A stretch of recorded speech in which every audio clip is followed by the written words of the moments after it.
Recently, a noticeable change had watched over Michael's mornings. Each day, with the first rays of sunlight peeking through the curtains, he found himself awakening not with groggy reluctance, but with a heart pulsing with excitement and a mind energized for the day's opportunities. This wasn't merely the result of good sleep or a healthy diet. It was something deeper, more personal. Michael was living out his dream, something he had visualized and yearned for as long as he could remember. A month had passed since he embarked on an exciting new adventure, an adventure filled with passion and purpose. He had become the proud owner of a bustling restaurant. Every detail, from the sparkling chandeliers to the cheerful banter of his staff in the kitchen, was a testament to his hard work and dedication. The tantalizing aroma wafting from the kitchen, the soft murmur of contented customers, and the lively clatter of dishes being served, all were part of his dream, now made tangible. However, today was different. Michael found himself staring blankly at a computer screen, his mind a whirlpool of thoughts. Despite the buzzing excitement of his first months as a restaurant owner, something was causing a wrinkle in his otherwise smooth journey. It was something he hadn't initially thought he would have to worry about early on: security. Of course, Michael was not naive. He was aware that sometimes potential threats could come from within the organization. He knew that, unfortunately, it was a common occurrence for businesses to grapple with employee theft or misconduct.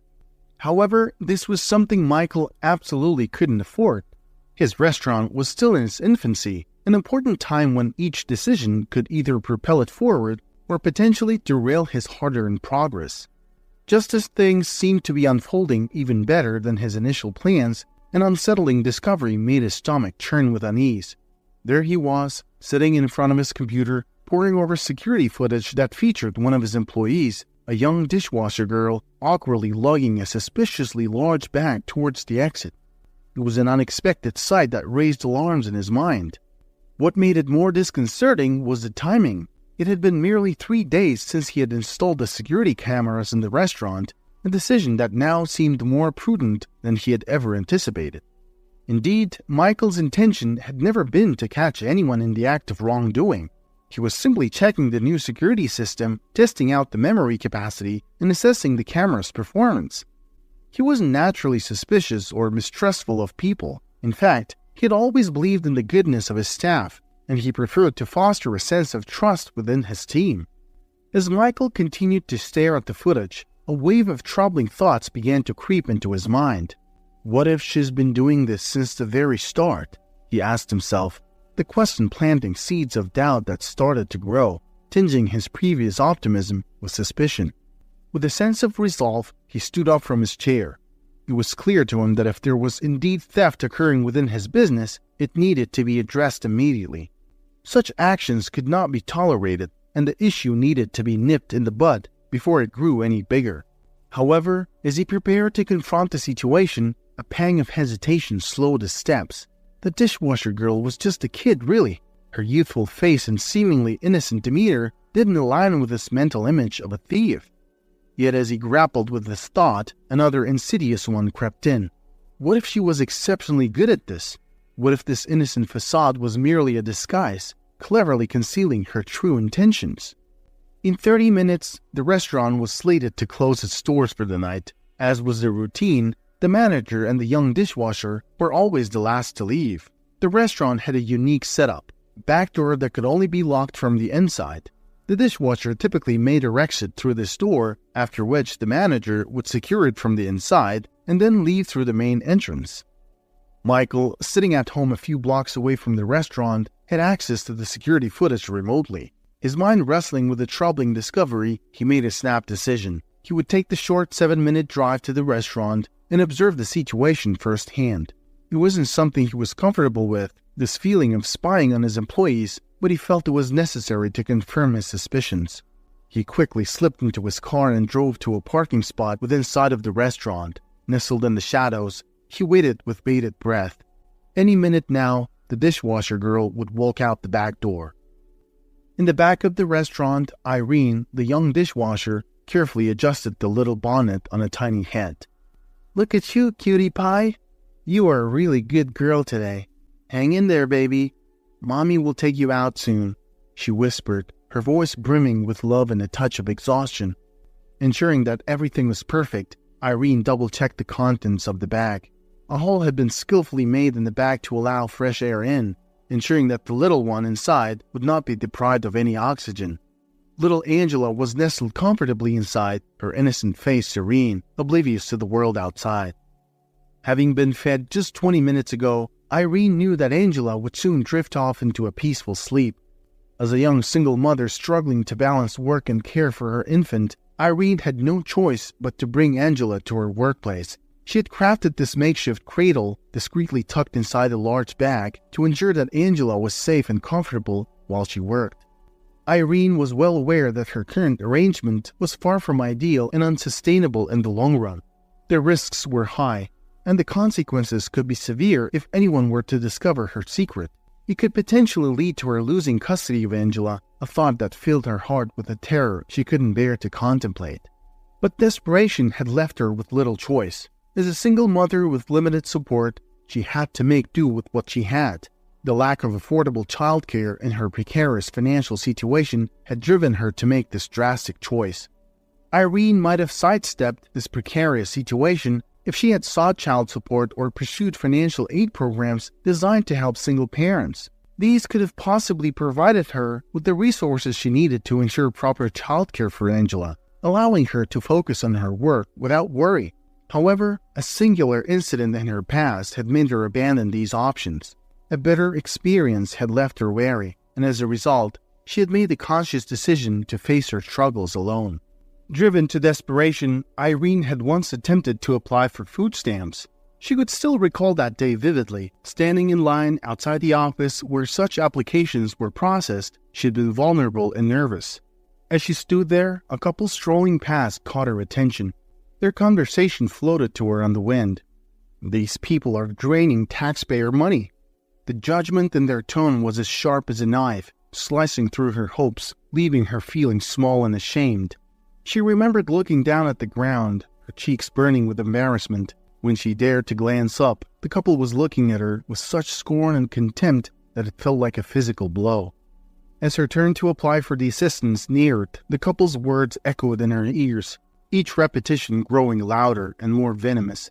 Finally, she couldn't bear it any longer. Overwhelmed with shame and anxiety, she left the line and abandoned her application.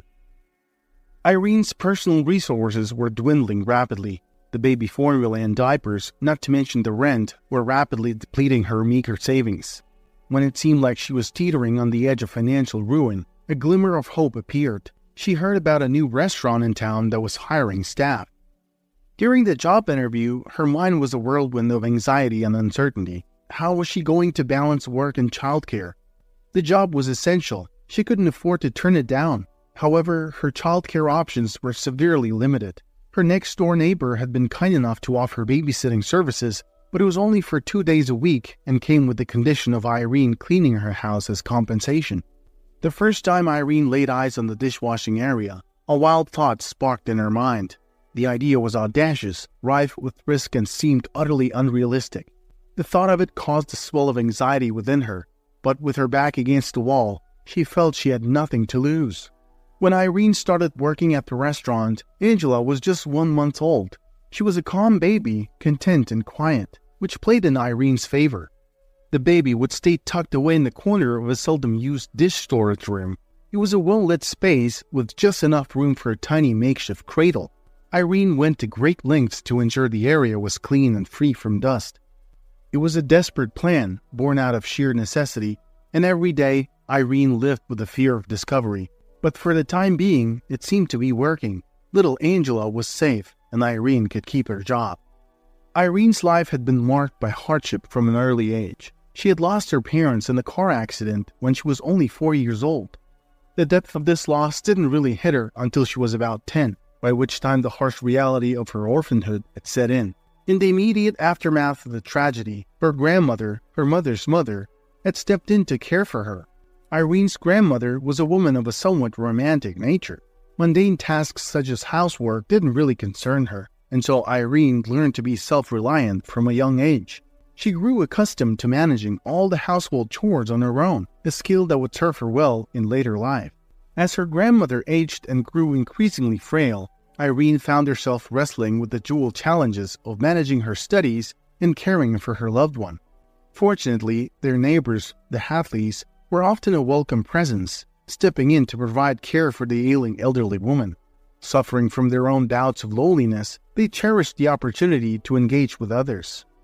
One afternoon, Mrs. Hatley approached their home, intending merely to enjoy a warm conversation with Irene's grandmother. She knocked on the door, but her greeting was met with only a feeble groan. Finding the front door locked, Mrs. Hatley navigated her way around the house and entered through the back door. What she discovered was alarming. Irene's grandmother was sprawled on the floor, having suffered a heart attack. Mrs. Hatley's timely intervention allowed her to swiftly dial for an ambulance, potentially saving the elderly woman's life. Irene's life continued. Falling in love with Andrew had been all too easy for her. She had been a naive young woman, craving the love and attention she had been starved of in her youth. Andrew had offered her a sense of belonging, an emotional connection she had desperately yearned for, given her lack of familial love at home.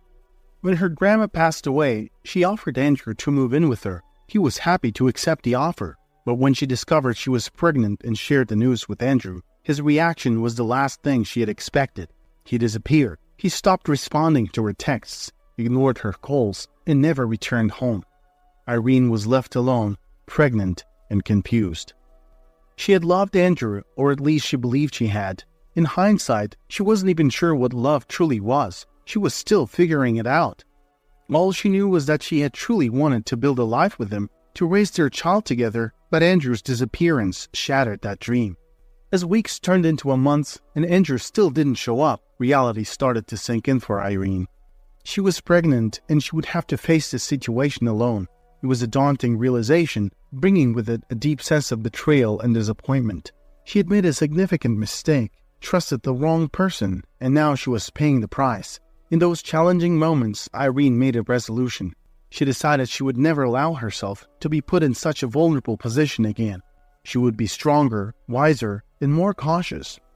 Irene welcomed little Angela into the world. Everything was tranquil until one day, her grandmother's half-sister Brianna surfaced out of the blue after years of absence. On the day she got wind of her half-sister's demise, Brianna came knocking at Irene's door, her malicious intent evident. She threatened Irene, vowing to torment her relentlessly unless she left the house willingly. Irene was filled with anger but found herself powerless. Brianna had the means to employ attorneys and the influence to manipulate the legal system to her advantage.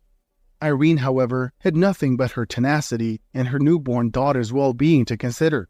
Brianna swiftly succeeded in her sinister plans, and before Irene could process what was happening, she was ousted from her solitary sanctuary.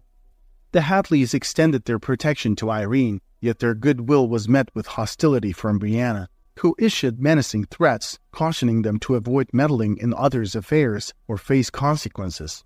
Despite this, the Hatleys remained benevolent, offering Irene the chance to stay with them temporarily. However, Irene was emotionally fraught. The sight of the house, the neighborhood, triggered too much pain. She had grown wary of it all, which ultimately drove her decision to relocate. Expressing her gratitude towards her kind neighbors, Irene left her old life behind and ventured off to a new locale. Her employment became her lifesaver. She received a weekly paycheck, which meant she didn't have to worry about their next meal. Irene gingerly placed the bag on the ground and secured the door. As she turned around, she found herself face to face with the restaurant's proprietor. The unexpected encounter made her gasp, and Michael regarded her with a stern look. "What's in the bag? It seems unusually large," Michael questioned, his tone suggesting suspicion of theft.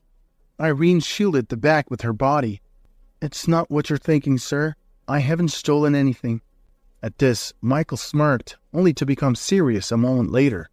"So, what is it then?" "You have the opportunity to avoid police involvement right here and now."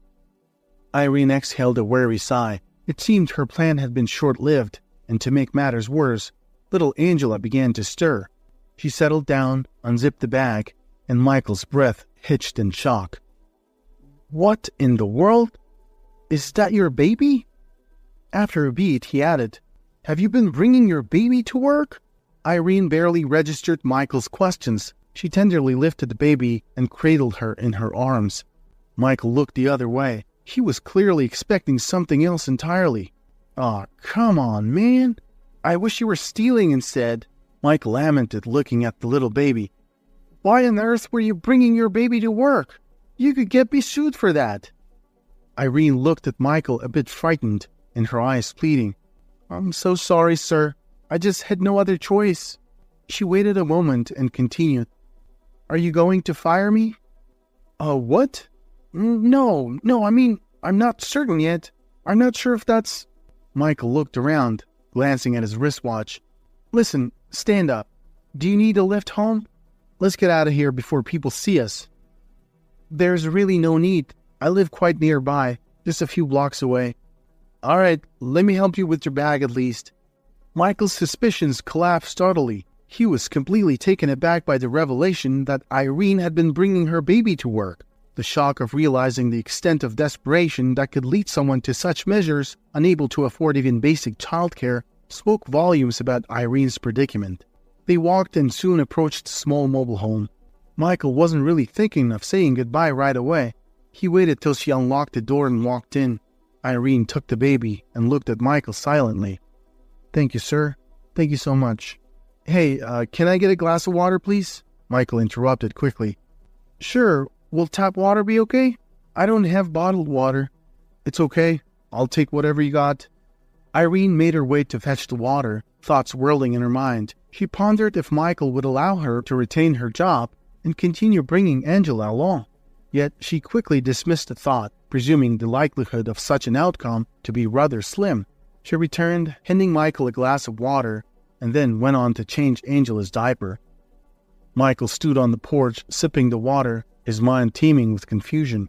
He sighed deeply, thinking back to the day he had hired Irene. She had described herself as a lone girl with no family. A sense of anger was slowly simmering within him. He berated himself for not being more thorough, for not identifying the problem before he offered her the job.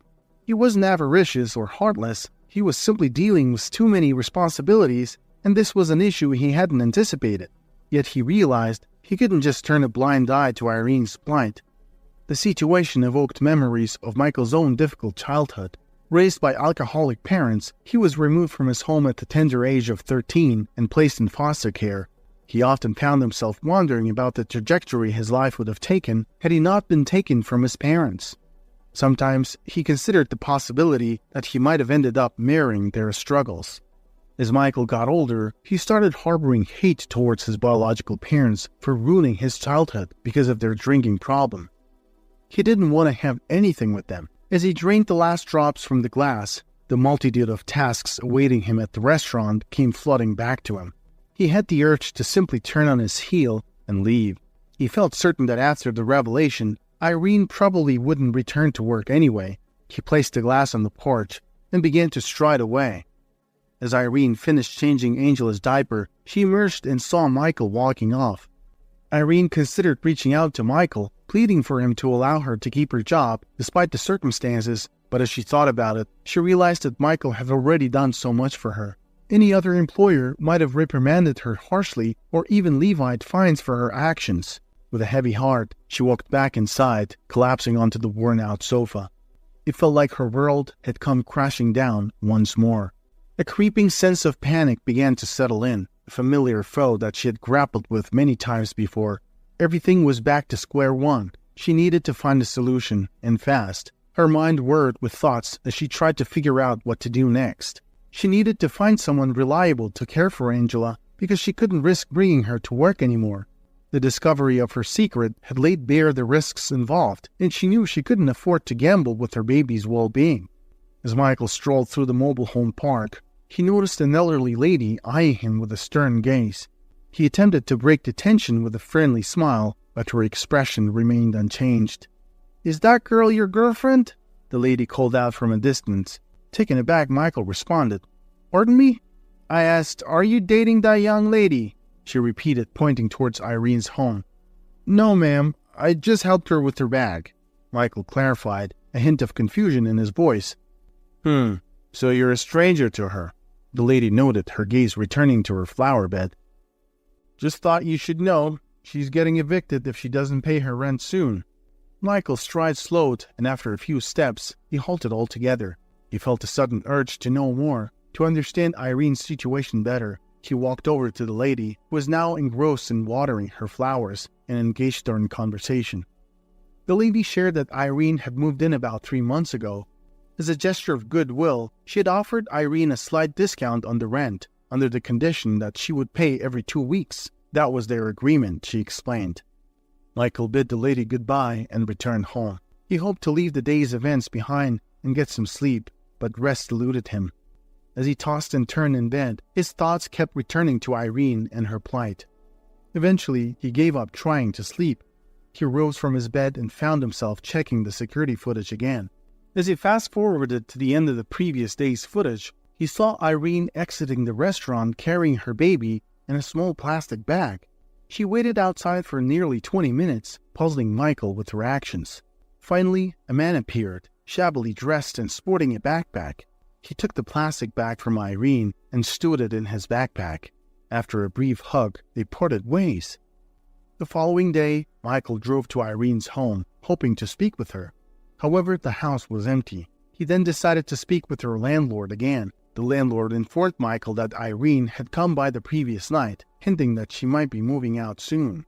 "I told her I have bills to pay too, and if she wants to leave, she needs to clear her remaining rent," the landlord relayed. "How much does she owe you?" Michael asked. $175 for this month. Next month's rent is $600, she replied. With this information, Michael headed back to the restaurant. He had a long day ahead of him filled with work. His immediate problem was the growing pile of dishes in the kitchen. Without Irene, he urgently needed to find someone to fill the dishwasher position. Uncertain of his next move, Michael made his way into the restaurant's kitchen. He was ready to roll up his sleeves and tackle the heap of dirty dishes himself. But to his surprise, he found Irene there, industriously washing away. The sight of her, back at work without her baby, left him momentarily speechless. The storeroom was slightly ajar, and it was evident that Irene's little one was not there. Michael cleared his throat, startling Irene in the process. She dropped the spoons she was cleaning into the sink with a clatter. "Hello, Mr. Barton?" she greeted, her tone subdued. "Hi, Irene. I see you're back," Michael responded, trying to hide his surprise. "Yes, I'm here," she affirmed, glancing around the kitchen. "My baby girl is with someone right now. I apologize again for everything." Turning her back to him, she resumed her dishwashing task. Michael was taken aback by Irene's return, especially in the absence of her baby. He was even more surprised that she hadn't just disappeared completely. "Irene, why did you come back?" he asked, his curiosity piqued. She stopped her work for a moment, sighing deeply. "I felt guilty about lying to you," she confessed without turning to face him. "You trusted me and gave me this job. The least I can do now is help you until you find someone else." "And your baby?" he ventured. "Where is she?" Irene seemed to tense at his question. After a brief hesitation, she revealed that a friend was taking care of her child for now. When the workday ended, Michael chose to wait until Irene finished her shift. He wasn't comfortable with what he was about to do, but he resolved to follow her. Irene stopped in front of a humble small house. She disappeared inside, and Michael waited patiently until the cover of darkness settled in. Eventually, Irene emerged with her baby in her arms. In the dim light, he could just make out the figure of an older woman bidding her goodbye with a warm embrace. As Irene began her walk home, Michael observed her from a distance.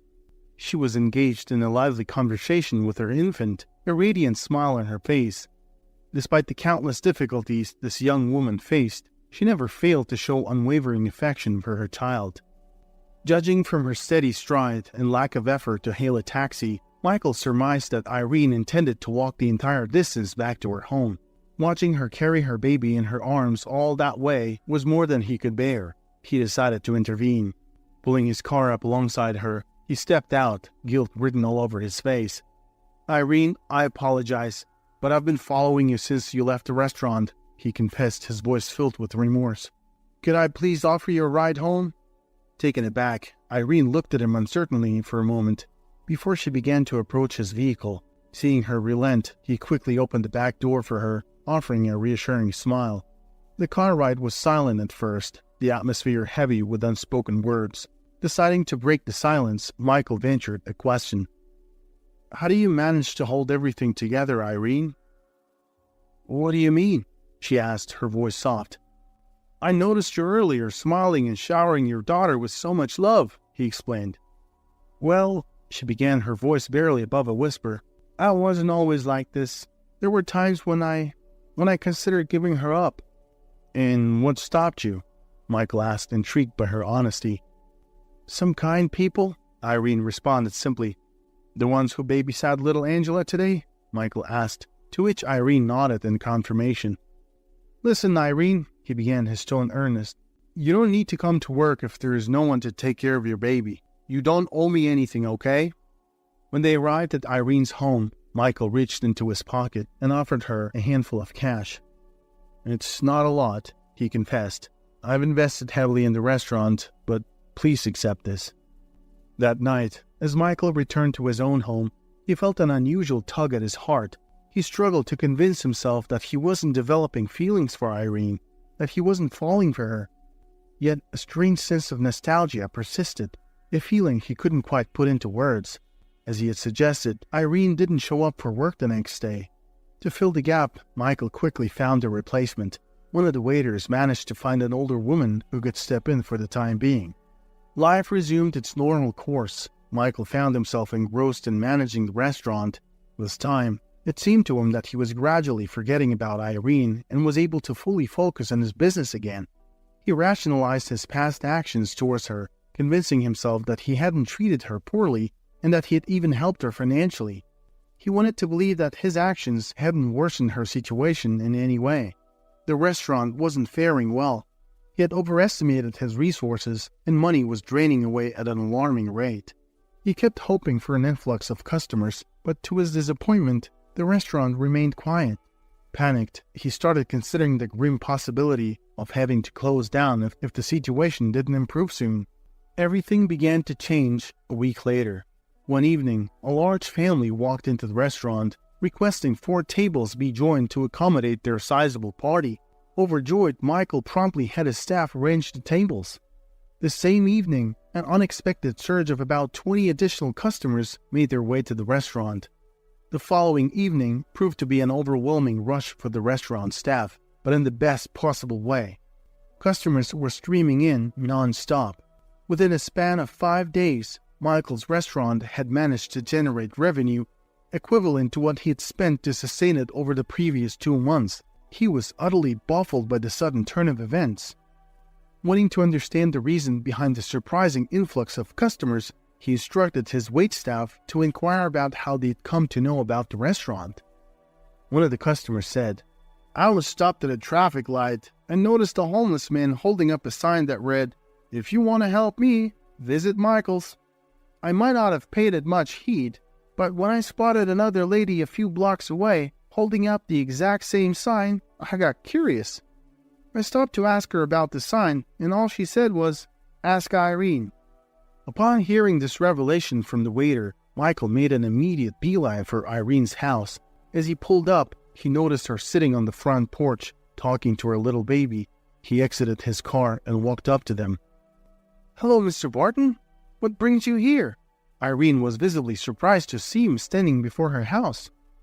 "I'm not quite sure, Irene. Maybe you can help me understand," he responded. "My restaurant has been packed with customers lately, and I thought you might have an explanation." Irene looked taken aback and confessed she had no idea what he was talking about.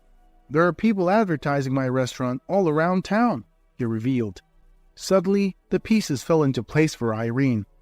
She remembered how, when she'd first started working at the restaurant, she'd encountered a homeless man named James not far away. Feeling empathy for him, but lacking the funds to help, she'd offered him leftover food from the restaurant. She didn't want the food to go to waste, and James didn't mind as long as it came from a good heart. It all clicked for Michael too. He remembered seeing Irene interact with someone on the surveillance footage. From then on, Irene had begun to share the restaurant's leftovers with James regularly, who would then distribute them among his fellow street dwellers. When Irene stopped coming to work, she had realized James and his friends would be left waiting for the usual food. She had then made an effort to cook whatever she could at home and deliver a final meal to James.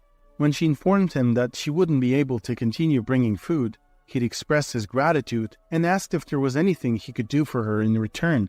She had simply requested him to pray for Michael's business.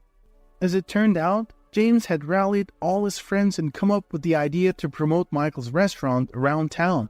Michael found himself at a loss for words. He felt a twinge of regret for letting Irene go earlier. He stood there in silence, mulling over an unconventional idea. After a moment, he broke the silence. "You know what? I want you back at the restaurant, but not as a dishwasher." He proposed that they organize a charity dinner every Friday for the needy and homeless. Given that his business was still small, he could only accommodate a limited number of guests for these free meals, and Irene would be in charge of managing these events. 3 months down the line, Michael was celebrating the opening of a second restaurant branch. He now had a veritable brigade of homeless people who turned up every Friday for their free meals and in return helped spread the word about his restaurant throughout the town. Meanwhile, Michael found himself increasingly drawn to Irene. He also found joy in spending more and more time with little Angela. After a few months, he summoned up the courage to ask Irene to move in with him. Given her past experiences, Irene was cautious. She appreciated Michael's attentiveness, but her previous relationships made her hesitant about taking such a big step. There was an elderly couple, the Hatleys, who had often provided support to Irene after her grandmother's passing. For Irene, they were the only ones she trusted enough to seek advice from, so she arranged a dinner at her place, inviting Michael and the Hadleys. Arriving at Irene's house with a bouquet of flowers, Michael greeted her and took a seat at the table. Irene was busily setting the table and making last-minute preparations for the arrival of the Hadleys. As Irene was busying herself at the stove, there came a knock at the door. "Michael, could you please get that? I need to take the turkey out," she requested. Rising from his seat, Michael ambled towards the door and casually opened it. To his astonishment, standing there were his own parents. Time seemed to halt for everyone except Irene. They all stood locked in a silent stare. A few moments later, Irene emerged from the kitchen, a look of confusion playing on her face as she took in the scene. "Is everything all right?" she asked, her eyes darting from one shocked face to another. Michael stood, frozen in surprise, and stared at his parents, who he had not seen in years. His mother's eyes brimmed with unshed tears, while his father wore a stoic expression, his face lined with remorse and regret. "I guess we have some explaining to do, Michael," his father began, his voice cracking with emotion. "I know you're angry at us. We made some terrible choices in the past that hurt you, and for that we're deeply sorry." "I'm not the same man who drank his life away, Michael," he continued. "We cleaned ourselves up. We're sober now. In the last few years, we've been trying to pay back our debts to society, helping out people who are in need like Irene." Irene watched the unfolding scene in a state of shock, her hands fumbling with the dish towel she'd been holding. Michael, the kind-hearted man she'd come to know and care for, had been the missing link in the Hatleys' life, and the Hatleys, the elderly couple she considered as her own family, were actually Michael's estranged parents. Michael's mother stepped forward, her voice trembling. "We understand if you're still angry, Michael, but we wanted to make amends. We didn't expect to find you here, but now that we have, we'd like to try to be a family again if you'd let us." The room was heavy with emotion. Michael swallowed hard, feeling a lump in his throat.